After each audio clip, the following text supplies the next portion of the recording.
आप सभी को।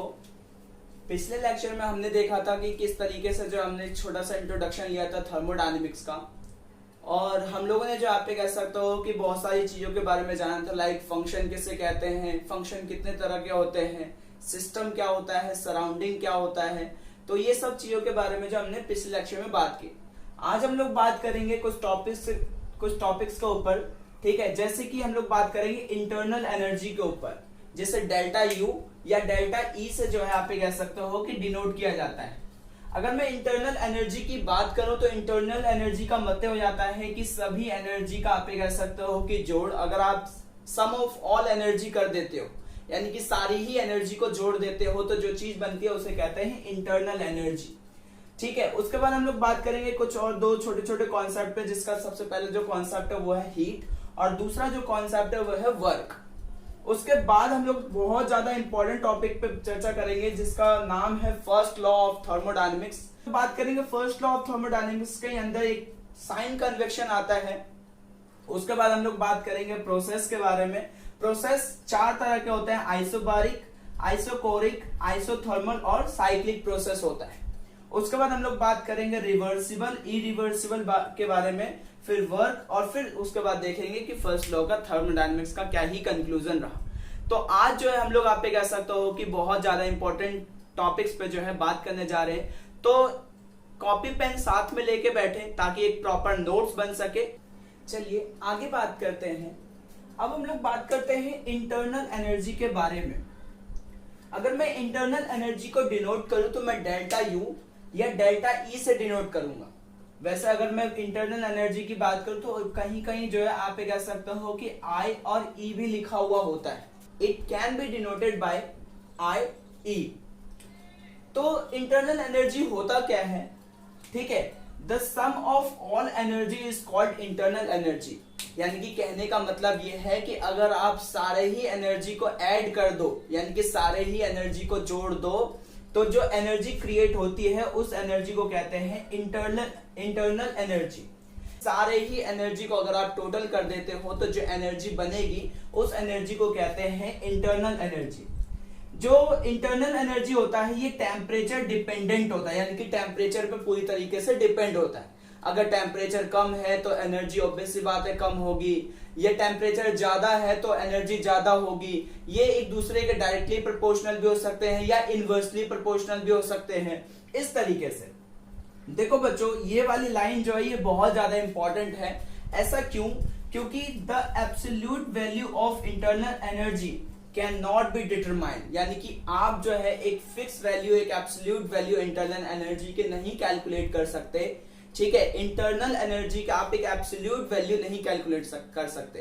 एब्सोल्यूट का मतलब होता है एक फिक्स वैल्यू आप कैलकुलेट नहीं कर सकते, लेकिन we can calculate the change in internal energy. यानी कि कहने का मतलब यह है कि अगर इंटरनल एनर्जी में कोई भी परिवर्तन आता है, यानी कि किसी भी तरह का चेंज आता है, तो हम उसे कैलकुलेट कर सकते हैं, लेकिन एक एब्सोल्यूट वैल्यू की कैलकुलेट नहीं की जा सकती, ये डिफाइन नहीं है अच्छे से, ठीक है। उसके बाद हम लोग बात कर लेते हैं हीट के बारे में, ठीक है। The energy transfer due to temperature difference, यानी कि जब आप कह सकते हो कि टेम्परेचर डिफरेंस के कारण जो एनर्जी ट्रांसफर हो उस एनर्जी को जो आप कह सकते हो कि हीट कहा जाता है। इसके बारे में और भी बहुत अच्छे से बात करेंगे अभी आगे लेक्चर में, जैसे कि हीट कैपेसिटी क्या होता है, हीट का फॉर्मूला क्या होता है, इस तरीके से। उसके बाद बात कर लेते हैं वर्क के बारे में। The energy against external pressure, किसी भी ऑब्जेक्ट पे अगर एक्सटर्नल प्रेशर पड़ रहा है तो इंटरनल ही आप कह सकते हो कि कितना ज्यादा ही जो है वो प्रेशर लगा रहा होगा या फोर्स लगा रहा होगा, इस चीज को वर्क कह के जो है डिफाइन किया जाता है। तो कहने का मतलब ये है कि ये जो है वर्क और हीट के बारे में हम लोग जो है और भी ढेर सारी बातें करेंगे आगे चल के, क्योंकि इन ये जो टॉपिक्स अभी छोटे छोटे ये बाद में जाके जो है थोड़े बहुत एक्सप्लेनेशन के साथ आते। तो इंटरनल एनर्जी, ठीक है, सारी एनर्जी को ऐड करके जो आप कह सकते हो कि एनर्जी बनती है, उस एनर्जी को कहते हैं इंटरनल एनर्जी। साथ ही आप ये टेम्परेचर डिपेंडेंट होते हैं और जो इनकी एब्सोल्यूट वैल्यू है उसे कैलकुलेट नहीं की जा सकती, इसीलिए जो है चेंज इन इंटरनल एनर्जी जो है कैलकुलेट किया जाता है। तो आप इसे नोट कर लीजिए। आगे बढ़ते हैं, आगे हम लोग बात करते हैं the first law of thermodynamics के बारे में। चलिए आगे बात करते हैं। अब हम लोग बात करते हैं the first law of thermodynamics के बारे में। देखो बच्चों, इसमें जो पूरी तरीके से जो जिस टॉपिक के ऊपर बात होगी वो है एनर्जी। यानी कि पूरी थर्मोडायनेमिक्स के चैप्टर में हम लोग जिस चीज पे बात करेंगे, जो हमारा मेन पर्पस होगा वो होगा एनर्जी।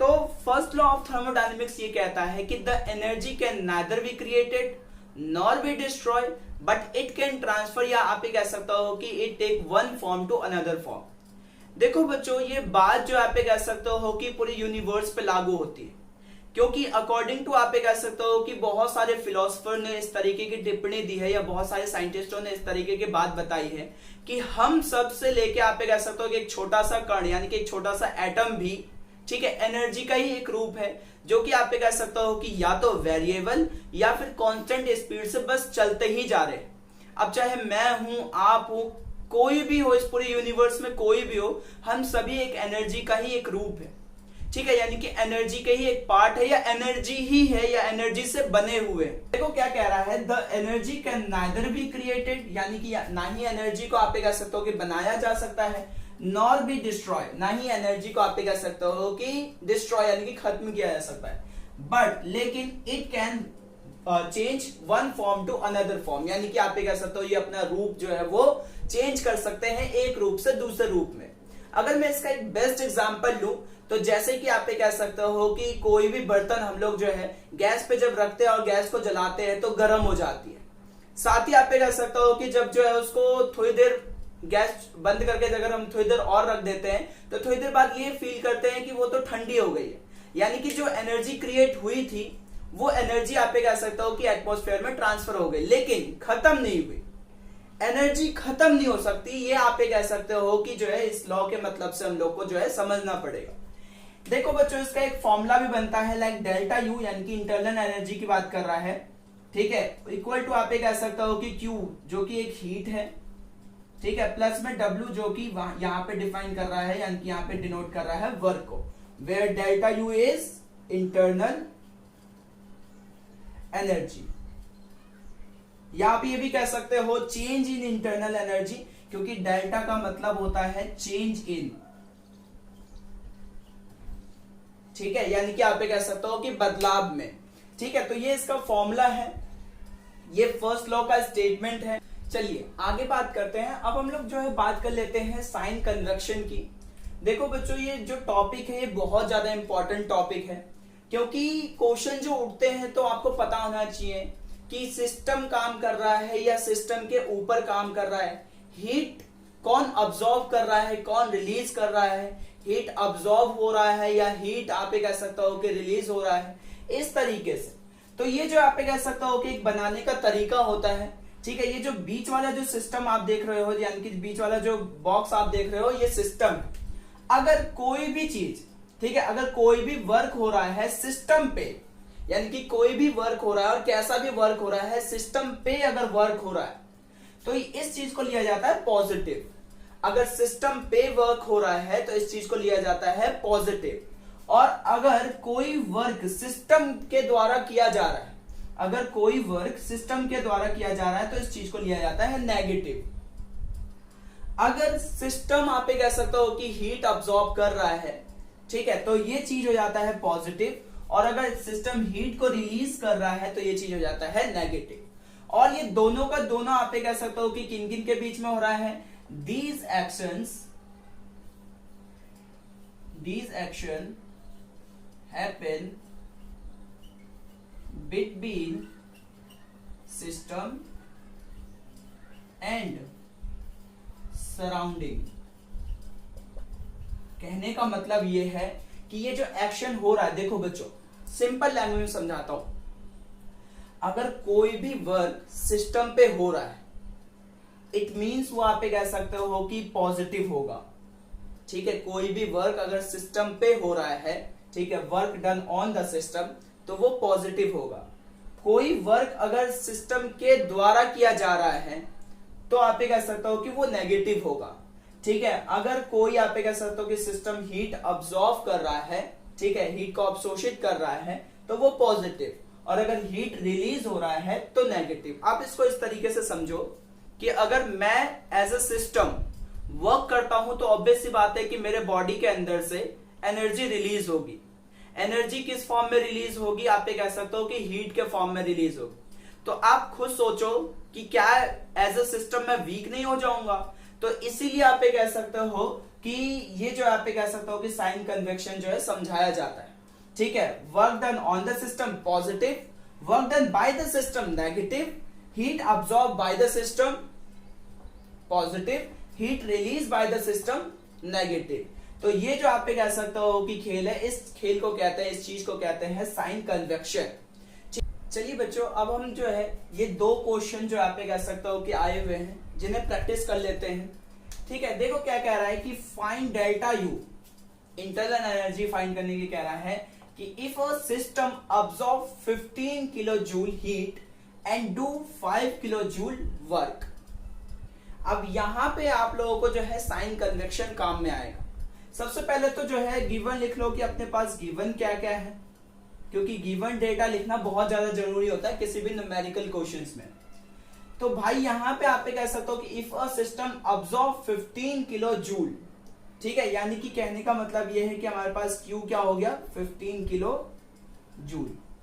ठीक है, heat 15 kilo joule heat and absorb and do 5 kilo joule of work, यानी कि वर्क क्या हो गया 5 किलो जूल। अपने को निकालना क्या है डेल्टा यू। हम सबको पता है कि डेल्टा यू का फॉर्मूला क्या हो जाता है Q प्लस W। अब एक बात मुझे बताओ, यहां पे वर्क कौन कर रहा है? सिस्टम वर्क कर रहा है। कौन वर्क कर रहा है? सिस्टम वर्क कर रहा है। और अगर सिस्टम वर्क कर रहा है तो इट मींस जो आप कह सकते हो कि यहां पे नेगेटिव वैल्यू होगी। साइन कन्वेक्शन चेक करो जरा। अगर work done by the system हो रहा है, ऑन द सिस्टम की बात नहीं कर, work done by the system अगर हो रहा है तो नेगेटिव वैल्यू आती, यानी कि नेगेटिव आप कह सकते हो कि साइन आएगा। तो यहां से जो आप कह सकते हो कि delta U equal to 15 plus minus, ठीक है, ब्रैकेट ओपन माइनस 5, और हम सबको पता है कि माइनस प्लस माइनस होता है, तो डेल्टा यू कितना आ गया 10 किलो जूल। ठीक है, कहने का मतलब यह है कि इंटरनल एनर्जी कितनी आ गई 10 किलो जूल। ठीक है, देखो कैसे हुआ, यहां पे आप कह सकते हो कि कह रहा है and do 5 kilo joule of work. देखो यहां पे लैंग्वेज को पकड़ो, वर्क किसके द्वारा हो रहा है? वर्क हो रहा है सिस्टम के द्वारा, और अगर सिस्टम के द्वारा वर्क हो रहा है तो इट मींस आप ये कह सकते हो कि नेगेटिव साइन आएगा, क्योंकि अगर सिस्टम पे वर्क होता तब तो पॉजिटिव होता, अगर सिस्टम पे वर्क होता, लेकिन अभी तो सिस्टम वर्क आप कह सकते हो कि जो है सिस्टम के द्वारा वर्क हो रहा था, इसलिए जो है नेगेटिव वैल्यू आए। ठीक है, तो इस तरीके से जो है इन सब न्यूमेरिकल पोर्शन को जो है सॉल्व करना। ठीक है, ये 2 मार्क्स के क्वेश्चन आते हैं एग्जाम में। उसके बाद नेक्स्ट क्वेश्चन पे आते हैं, find delta U if surrounding absorb 10 kilo joule. कौन ऑब्जॉर्व कर रहा है? सराउंडिंग। मान लो कि अगर ये सिस्टम है तो यानी कि हीट जो आप कह सकते हो कि सराउंडिंग बाहर के एटमॉस्फेयर द्वारा जो है ऑब्जॉर्व किया जा रहा है, यानी कि नेगेटिव आप कह सकते हो कि शो करेगा। तो यहां से आप कह सकते हो ये पता चल जाता है कि जो हीट है यहां पे वो क्या है नेगेटिव का किलो जूल। ठीक है, and work done by the surrounding is 16 kilo joule. Work done by the surrounding, work done by the surrounding का मतलब समझे कि अगर सराउंडिंग द्वारा वर्क हो रहा है तो किस पे वर्क हो रहा होगा? ऑब्वियस सी बात है सिस्टम पे वर्क हो रहा होगा। तो अगर सिस्टम पे वर्क हो रहा है तो पॉजिटिव। अब लगा दो, आपके पास जो है W है 60 किलो जूल और आपको फाइंड करना डेल्टा यू। तो भाई डेल्टा यू का फॉर्मूला होता है Q प्लस W। यहां से आ जाता है तुम्हारा W, माइनस का जो आप कह सकते हो कि 10 प्लस का हो गया 60, माइनस प्लस माइनस, और डेल्टा यू कितना आ गया 60 किलो जूल। देखो अगर एक बार लैंग्वेज पकड़ में आ गया, साइन कन्वेक्शन समझ में आ गया, तो ये क्वेश्चन आराम से हो जाएंगे। ठीक है, यहां पे क्या हो रहा है कि work done by the surrounding, by the surrounding का मतलब ही समझ जाओ कि भाई सराउंडिंग किस पे वर्क कर रहा होगा। अगर ये सराउंडिंग है तो सराउंडिंग अभी मेरे पे तो वर्क कर रहा होगा, और मेरे अनुसार मैं क्या हूं, मैं तो सिस्टम हूं, और अगर सिस्टम पे वर्क हो रहा है तो इट मींस पॉजिटिव। ठीक है, और यहां पे कह रहा है कि if surrounding absorb 10 kilo joule. ठीक है, तो कहने का मतलब यह है कि भाई अगर एक बात आप खुद सोचो, यहां से अब्सॉर्ब हो रहा था, चलो इधर को तो पॉजिटिव ले लेते, यहां पे तो सराउंडिंग अब्सॉर्ब कर रहा है, तो इसलिए जो आप कह सकते हो कि माइनस का 10 किलो जूल। ठीक है, तो आप इसे नोट कर लीजिए। चलिए बच्चों, तो अब हम लोग जो है बात कर लेते हैं, ठीक है, प्रोसेस के ऊपर। 4 तरह के प्रोसेस होते हैं, isobaric process, isochoric process, isothermal process और साइक्लिक प्रोसेस। अब अगर मैं आइसोबारिक प्रोसेस की बात करूं तो इसमें जो आप कह सकते हो कि चेंज इन प्रेशर यानी कि जो डेल्टा पी होता है वो 0 होता है, और जो प्रेशर होता है वो कांस्टेंट होता है। यहाँ पे जो है पी वी टी, यानी कि पी का मतलब हो गया प्रेशर, ठीक है, वी का मतलब हो गया वॉल्यूम, और टी का मतलब हो गया टेम्परेचर। तो ये 3 बातों का ध्यान रखना। जो चेंज इन प्रेशर होता है वो आइसोबारिक प्रोसेस में जो है 0 होता है। ठीक है, जो प्रेशर होता है वो कांस्टेंट होता है। तो इसके जो ये 3 ग्राफ बनते हैं, अगर ग्राफ आप ये कह सकते हो कि आप खुद देखो, यहाँ पे जो प्रेशर है वो कांस्टेंट है और जो वॉल्यूम है वो बढ़ता ही जा रहा है। अगर प्रोसेस कांस्टेंट है, ठीक है, अगर प्रोसेस कह रहा हूं, माफ करना, अगर प्रेशर कांस्टेंट है, ठीक है, और वॉल्यूम बढ़ता ही जा रहा है, तो आप ये कह सकते हो कि एक्सपेंशन होगा। ठीक है, और अगर आप ये कह सकते हो कि वॉल्यूम कम होगा तो कंप्रेशन होगा। ठीक है, उसके बाद आप ये कह सकते हो कि वॉल्यूम वर्सेस टाइम ग्राफ होता है, टाइम कह रहा हूं, ठीक है। उसके बाद जो है वॉल्यूम और टेम्परेचर का आप कह सकते हो कि ग्राफ होता है, ये कुछ इस तरीके का होता है, और यहां से एक रिलेशन निकलता है PV = nRT। ठीक है, वेयर जो P है वो आप कह सकते हो कि इनके डिवाइड में चला जाता है, और ये जो है मेन फॉर्मूला निकल के आता है V = nRT/P। ये इसका तीसरा आप कह सकते हो कि फॉर्मूला है। ठीक है, जहां पे आप कह सकते हो कि प्रेशर जो है वो कांस्टेंट है बट टेम्परेचर बढ़ता जा रहा है। यहाँ पे आप कह सकते हो कि वॉल्यूम और टेम्परेचर दोनों जो है एक दूसरे के पूरक है, डायरेक्टली प्रोपोर्शनल है, साथ ही बढ़ते जा रहे हैं। ठीक है, लेकिन यहाँ पे प्रेशर जो है वो एक जगह रुका पड़ा है, बट टेम्परेचर क्या है, इंक्रीज होता ही जा रहा है। तो ये है आइसोबारिक प्रोसेस। उसके बाद बात करते हैं आइसोकोरिक प्रोसेस की, जिसमें वॉल्यूम यानी कि चेंज इन वॉल्यूम जो होता है वो 0 होता है, और वॉल्यूम जो होता है वो कांस्टेंट होता है। इसमें प्रेशर, ठीक है, टेम्परेचर ये इंक्रीज होगा, बट जो वॉल्यूम होगा वो 0 होगा। या आप ये भी कह सकते हो कि वॉल्यूम जो होगा वो 0 ना हो के कांस्टेंट भी हो सकता है। तो जैसे अगर मैं पहले ग्राफ की बात करूं तो आप खुद देखो कि वॉल्यूम एक ही जगह पे रुका पड़ा है। ठीक है, इस जगह पे रुका पड़ा है, बट क्या है कि आप कह सकते हो कि प्रेशर जो है वो बढ़ता जा रहा है। तो इस तरफ में आप कह सकते हो कि जो आपको ग्राफ दिख रहा होगा कुछ इस तरीके का बनता है। ठीक है, एकदम आप कह सकते हो कि एक्सिस के जो है बिल्कुल परपेंडिकुलर बनता है। ठीक, यहाँ पे जो है वॉल्यूम आप कह सकते हो कि अगर वॉल्यूम का टेम्परेचर से कंपैरिजन किया जाए तो टेम्परेचर इंक्रीज हो रहा है, बट वॉल्यूम उस एक ही जगह पे कांस्टेंट है। यहाँ पे प्रेशर और टेम्परेचर एक दूसरे का जो है डायरेक्टली प्रोपोर्शनल जाता है, और साथ ही आप कह सकते हो कि एक फिक्स रेशियो से जो है बढ़ते हैं। उसके बाद हम लोग बात कर लेते हैं आइसोथर्मल प्रोसेस की, जहां पे चेंज इन टेम्परेचर जो है वो 0 हो जाता है। ठीक है, और टेम्परेचर कांस्टेंट होता है, बट प्रेशर और वॉल्यूम बढ़ते जाते हैं। ठीक, तो देखो यहाँ पे आप कह सकते हो कि दोनों जो है एक दूसरे से किस तरीके से बढ़ रहे हैं। पहले जो आप कह सकते हो कि यहाँ से शुरू हुआ, ठीक है, आप कह सकते हो कि कम होते होते होते जो है एक आप कह सकते हो कि कांस्टेंट लेवल पे आ जाते हैं। वॉल्यूम और टेम्परेचर में अगर वो करा जाए तो देखो टेम्परेचर जो आप कह सकते हो कि कांस्टेंट है, बट वॉल्यूम जो है वो बढ़ता या घटता रहता है। ठीक है, यहाँ पे भी प्रेशर और टेम्परेचर में कंपैरिजन करके दिखाया गया है। ठीक है, ये प्रेशर और टेम्परेचर का ग्राफ है। ठीक, जिसमें ये दिखाने की कोशिश कर रहे हैं कि टेम्परेचर एक ही जगह पे रुका हुआ है, ठीक है, और प्रेशर जो है वो बढ़ रहा है या घट रहा है।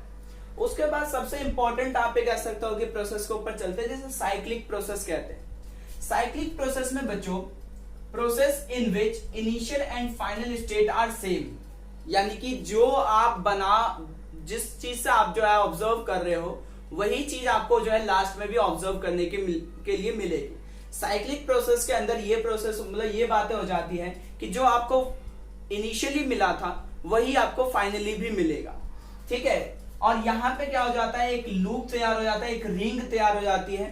ठीक है, और ये जो आप कह सकते हो कि प्रोसेस जो है ये चलता ही रहता है। ठीक है, A point, B point, C point, D point, where H is denoted heating यानी कि हीट और सी डिनोटेड कूलिंग। तो अगर आप इस तरफ से इस तरफ जाओगे, प्रेशर और वॉल्यूम में जो है ग्राफ है, ठीक है, अगर आप इस तरफ से इस तरफ जा रहे हो तो यहाँ पे देखो प्रेशर कांस्टेंट है, इस पे देखोगे, ठीक है, और जो आप कह सकते हो कि जो वॉल्यूम है वो बढ़ता ही जा रहा है, तो हीट जो आप कह सकते हो कि जनरेट होगी, एनर्जी जनरेट होगी, ठीक है। तो इस तरीके से जो आप कह सकते हो जिस तरफ से एरो है उस तरफ से जो है चीजें बढ़ रही है या घट रही है, उसका ऑपोजिट तरफ से, ठीक है। वेयर ए बी जो है वो आइसोबारिक एक्सपेंशन को जो है शो करता है, इट मींस हीट को शो कर रहा है, ठीक है। आइसोबारिक होगा, एक्सपेंशन होगा, जैसे जैसे हीट मिलती जाएगी, हीट बढ़ती जाएगी, आप कह सकते हो कि चीजों का एक्सपेंशन यानी कि जो है बढ़ना लगा रहेगा, ठीक है। बीसी जो है यानी कि बी और सी पॉइंट जो है वो है आइसोकोरिक और कंपैरिजन को शो कर रहा है। जैसे जैसे आप मटेरियल को ठंडा करते जाओगे, ठीक है, वो आप कह सकते हो कंप्रेस्ड होता जाएगा, ठीक है, और सिकुड़ता जाएगा। जैसे अगर हम सीडी की बात करें तो सीडी में जो है ये भी आइसोबारिक है, बट ये कंपैरिजन को शो कर रहा है, क्योंकि हीट एनर्जी कम होती जा रही है, तो हीट एनर्जी अगर कम होगी तो ऑब्वियस सी बात है कूल एनर्जी यानी कि कूलिंग एनर्जी ज्यादा होगी, और अगर कूलिंग एनर्जी ज्यादा होगी तो इट मींस आप कह सकते हो कि जो कंपैरिजन है वो बढ़ता रहेगा, ठीक है। जो डी ए है, डी और ए जो है ये आइसोकोरिक एक्सपेंशन को शो कर रहा है। ऑब्वियस सी बात है कि आप कह सकते हो कि प्रेशर जो है बढ़ने के कारण, ठीक है, हीट एनर्जी भी बढ़ेगी, और हीट एनर्जी जैसे ही बढ़ेगी वैसे ही आप कह सकते हो कि वो जो है ए पॉइंट पे आके जैसे अपने इनिशियल स्टेज पे था वैसे ही अपने फाइनल स्टेज पे होगा। इसीलिए यहाँ पे कहा जाता है कि फाइनल स्टेट और आप कह सकते हो इनिशियल स्टेट जो है वो सेम ही होते हैं, एक तरह का लूप क्रिएट कर लेते हैं, ठीक है। ये एक दूसरा ग्राफ है, उसी का शो करके जो है ये एग्जाम में आते ही रहते हैं सब ग्राफ। साइक्लिक आप कह सकते हो कि प्रोसेस की एक और इंपॉर्टेंट चीज ये है कि जितने भी स्टेट फंक्शन होते हैं, इसमें जितने भी तरह के स्टेट फंक्शन होते हैं वो सभी के सभी जो है जीरो हो जाते लास्ट। लाइक आप कह सकते हो कि इंटरनल एनर्जी, हीट कैपेसिटी की बात करोगे, चेंज इन यानी कि गिव्स फ्री एनर्जी की बात करोगे, या स्पेसिफिक हीट कैपेसिटी की बात करोगे, तो ये सारे के सारे जो आप कह सकते हो कि एक पॉइंट पे आके जीरो हो जाते। तो ये जो है ये चार तरह के प्रोसेस होते हैं थर्मोडायनेमिक्स के अंदर, आप इसे जो है अच्छे से नोट कर लीजिए। अब हम लोग जो है देखो दो और तरह के प्रोसेस होते हैं, ठीक है, जिसमें से सबसे पहला जो प्रोसेस आता है इसे कहते हैं इरिवर्सिबल प्रोसेस। इसका नाम इरिवर्सिबल यानी कि आप कह सकते हो कि ऐसा क्यों पड़ा, ठीक है, ये आपको अभी थोड़ी देर में पता चल जाएगा। और ये प्रोसेस है क्या, ये किस चीज को डिफाइन करता है, ये भी आपको जो है धीरे धीरे पता चल जाएगा। देखो बच्चों, मैंने यहाँ पे जो है दो कंटेनर लिए हैं, कंटेनर पहला और कंटेनर दूसरा, ठीक है। इसमें मैंने क्या कर दिया, इसे कहते हैं पिस्टन, क्या कहते हैं, पिस्टन, ठीक है। और यहाँ पे जो आप कह सकते हो इसके अंदर जो गैस भरा पड़ा है इसे हम लोग कह देंगे आइडियल गैस। देखो बच्चों, आइडियल गैस वो गैसेस होती हैं जो सारे ही आप कह सकते हो कि नियमों को फॉलो कर। हालांकि ऐसी कोई गैस आप कह सकते हो कि एग्जिस्ट करती नहीं है, बट हम लोग जो है थोड़ी देर के लिए मान लेते हैं कि हमारे पास जो है इस कंटेनर के अंदर एक ऐसी गैस भरी पड़ी। तो अब हम लोग जो है आगे बात करते हैं। इसके अंदर जो आप कह सकते हो कि गैस भरी पड़ी है, मैंने क्या कर दिया, इसको जो आप कह सकते हो कि बड़ा सा जो है ईटा लाके इस पे रख दिया, यानी कि बड़ा सा मास लाके रख दिया। अब ये जो कंटेनर थी जिसपे मैंने बड़ा सा मास रखा, ऑब्वियस सी बात है नीचे की तरफ में आएगी, यानी कि आप कह सकते हो कि नीचे की तरफ में पुल अप होगी, ठीक है। इससे होगा क्या कि इसके आप कह सकते हो कि अंदर जो है, ठीक है, वॉल्यूम कम, लेकिन जो आप कह सकते हो कि प्रेशर जो है एकदम से और रैंडमली यानी कि अचानक से जो है कम हो जाएगी, प्रेशर बढ़ जाएगा, ठीक है, यानी कि जो गैसेस के जो पार्टिकल्स होंगे उनके जो है आपस में जो है टकराव ज्यादा हो जाएगा, ठीक है। और जो वॉल्यूम होगी यानी कि जो अंदर की जो जगह थी जो कि ज्यादा थी वो अब कम हो जाएगी। ये जो एक्शन हुआ ये आप कह सकते हो कि सडनली हुआ, यानी कि मान लो कि कोई भी चीज बहुत ज्यादा शांत थी और मैंने क्या कर दिया, आप कह सकते हो कि अचानक से लाके जो है उस पे ईटा रख दिया, आप कह सकते हो कि बहुत भारी जो है पत्थर रख दिया, ठीक है। तो हुआ ये कि कंटेनर का जो पिस्टन था वो कहां चला गया, नीचे की तरफ चला गया। कंटेनर का पिस्टन जो है यहां था, बट अब वो कहां पे है, नीचे की तरफ में, यानी कि यहां पे। तो ये जो स्टेप होता है, ये जो आप कह सकते हो कि प्रोसेस होता है, इसी प्रोसेस को इरिवर्सिबल प्रोसेस कहते हैं बच्चों। इसमें ये होगा कि जो पिस्टन है ये वापस से दोबारा आप ये कह सकते हो कि अपने जो है इनिशियल पोजीशन पे नहीं आ सकता। दोबारा से अपने इनिशियल पोजीशन पे ना आने के ही वजह से इस प्रोसेस को कहते हैं इरिवर्सिबल प्रोसेस। कहने का मतलब ये है कि अगर मान के चलिए कि आप ये कह सकते हो कि ये जो है इसके ये कंटेनर है, इसके अंदर मैंने आइडियल गैस भरा था, ठीक है, ये पिस्टन है, पिस्टन पे जैसे ही मैंने एक मैसिव ऑब्जेक्ट रख दिया, यानी कि एक भारी भरकम वस्तु रख दी, तो क्या हुआ कि पिस्टन जो है वो अचानक से इस पोजीशन से उठ के इस पोजीशन पे आ गया, ठीक है। और अब ये दोबारा भी नहीं जा सकता, क्यों? क्योंकि बहुत ज्यादा मैसिव ऑब्जेक्ट्स है, ठीक है, यानी कि बहुत ज्यादा भारी भरकम ऑब्जेक्ट है। तो इस प्रोसेस को जो है इरिवर्सिबल प्रोसेस कहते हैं। जो बाहर की तरफ से जो प्रेशर पड़ेगा, यानी कि जो एक्सटर्नली जो प्रेशर पड़ेगा वो कांस्टेंट होगा। क्यों? क्योंकि मास आप ये कह सकते हो कि यहाँ पे फिक्स है, मास तो चेंज नहीं हो सकता। जो प्रेशर होगा आप ये कह सकते हो कि जो एक्सटर्नली जो प्रेशर पड़ेगा, यानी कि जो इसका पी एक्सटर्नल होगा वो क्या होगा? कांस्टेंट होगा, ठीक है। थर्ड और आप ये कह सकते हो कि जो है इंपॉर्टेंट बात होती है, जो कि ये होता है कि ये एक फास्ट एंड रैंडम प्रोसेस है,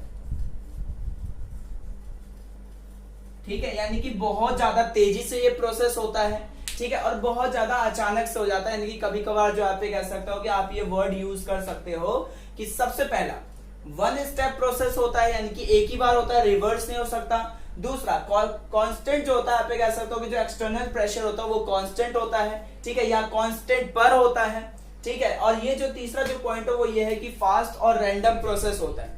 तो इस चीज को जो आप ये कह सकते हो कि इरिवर्सिबल प्रोसेस कहते हैं। ये बात करते हैं और अब हम लोग बात करते हैं रिवर्सिबल प्रोसेस की, यानी कि इस प्रोसेस को रिवर्सिबल क्यों कहा जाता है ये अभी आपको थोड़ी देर में पता चल जाएगा। मान लो कि मैंने वापस से एक कंटेनर लिया और कंटेनर के अंदर वापस से जो है आइडियल गैस भर दिया, ठीक है, और ये रहा हमारा दोस्त पिस्टन, ठीक है। अब इसमें क्या होगा, मैं एक बैग जो है रैंडम यानी कि अचानक से मास नहीं डालूंगा। मैं क्या करूंगा, आप ये कह सकते हो कि थोड़े से डस्ट पार्टिकल लूंगा और डस्ट पार्टिकल को जो आप ये कह सकते हो कि धीरे धीरे जो है, ठीक है, इस पे डालूंगा। जैसे जैसे डस्ट पार्टिकल को डालता जाऊंगा, आप खुद सोचो कि जैसे जैसे डस्ट पार्टिकल यहाँ पे भरता जाएगा तो पिस्टन जो है आप कह सकते हो कि नीचे आएगा, ठीक है। अब यहाँ पे एक प्रेशर तो एक्सटर्नल लग रहा है, ठीक है, लेकिन एक प्रेशर जो है वो इंटरनल भी लगेगा। कैसे? ध्यान से समझना इस बात को। जैसे जैसे आप मान के चलो कि यहाँ पे डस्ट पार्टिकल की संख्या बढ़ती जाएगी, यानी कि मास बढ़ता जाएगा, वैसे वैसे आप कह सकते हो कि पिस्टन जो है वो धीरे धीरे करके नीचे जाएगा। लेकिन सबसे पहली बात तो ये कि भाई मैं एक बैग तो सारे के सारे आप कह सकते हो कि डस्ट पार्टिकल डालने दूंगा, तो इससे होगा क्या कि अंदर के गैस को भी जो है प्रेशर डालने का, यानी कि ऊपर की तरफ आने का मौका मिलेगा। अगर पिस्टन जो है अगर इतना नीचे जाएगा, मान के चलते हैं कि यहां तक आप कह सकते हो कि पिस्टन नीचे आया है, तो वो कुछ जो है आप कह सकते हो कि कुछ सेंटीमीटर या कुछ मीटर या कुछ जो भी आप कह सकते हो कि आप कह सकते हो कुछ हद तक जो है ऊपर भी आएगा। कहने का मतलब यह है कि भाई एक्सटर्नल प्रेशर तो पड़ ही रहा है, लेकिन साथ ही यहाँ पे एक और प्रेशर जनरेट होगा जिसे कहेंगे इंटरनल प्रेशर, क्योंकि गैस जो है वो वापस आप कह सकते हो कि ऊपर आने की कोशिश करेगा, जिससे कि वो पिस्टन को क्या करेगा, थोड़ा सा और ऊपर तक मूव करेगा। तो यहाँ पे आप कह सकते हो कि दो चार बातें हम लोग को समझ में आ जाती है। रिवर्सिबल इसलिए क्योंकि कहने का मतलब यह है कि जो आप कह सकते हो पिस्टन जो नीचे गया है वो पिस्टन आप कह सकते हो कि थोड़ा सा लिटिल बिट ऊपर जरूर आएगा। दूसरी चीज ये कि ये जो स्टेप है, ये जो आप कह सकते हो कि प्रोसेस, ये मल्टी स्टेप होता है, यानी कि बहुत सारे स्टेप्स में किए जाते हैं। इसको अचानक से नहीं किया जा सकता, ठीक है। इसका जो प्रेशर होगा एक्सटर्नल वो आप कह सकते हो कि वेरिएबल होगा, ठीक है, यानी कि चेंज होता रहेगा। स्लो प्रोसेस होता है, बहुत ज्यादा स्लो प्रोसेस होता है। और साथ ही इसका सेकंड नेम, यानी कि रिवर्सिबल प्रोसेस का जो सेकंड नेम है, इसको इस नाम से भी जाना जाता है, क्वाजी स्टैटिक, ठीक है। कहने का मतलब यह है कि भाई इसमें जो है 2 से 3 काम हो रहे हैं, ठीक है। पहला काम तो ये कि जो डस्ट पार्टिकल है वो धीरे धीरे आप कह सकते हो कि इसके ऊपर जमा होता जाएगा, तो ये क्या होगा, धीरे धीरे जो है नीचे की तरफ बढ़ता जाएगा। लेकिन आप खुद सोचो कि अगर धीरे धीरे काम हो रहा है तो इतने देर में, इतने टाइम में गैस के पार्टिकल को भी थोड़ा सा जो है टाइम मिल जाएगा प्रेशर लगाने का, बट इरिवर्सिबल में तो नहीं मिला था, अचानक से मैंने मास रख दिया था।